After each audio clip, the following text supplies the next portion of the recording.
I think it's a question of being deliberate. Do these institutional investors really have an African problem which they want to solve? And we've seen that in most mandates, that doesn't exist. There is no mandate that's being designed that says we want to solve this African problem, and you have isolated it. And that lack of specificity or intent on the part of these institutions is what we are trying to then arouse and deal with. Can we, at least as we sit on those desks where we are making the decisions, be deliberate about it? We know, because we have discussed it. I think the conference is going to even discuss it more. There are African problems that need African solutions. Where I'm sitting, if I am thinking the same and you are on your desk, you are thinking along the same lines, chances are we are going to converge at some point in time. So we're talking about the idea of developing, pooled investment products.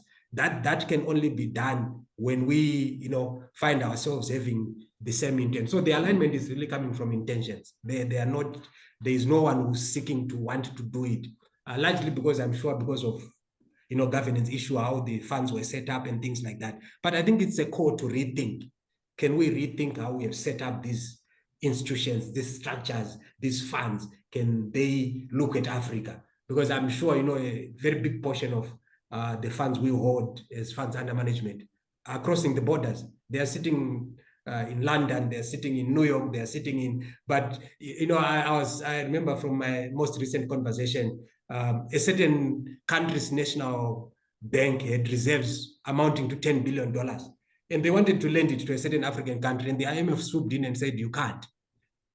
So even, certain infrastructure around us, can we have a convergence of monetary policy across the globe so that, my worries of FX issues when I try to invest in Uganda or in Nigeria will be resolved because there's a convergence.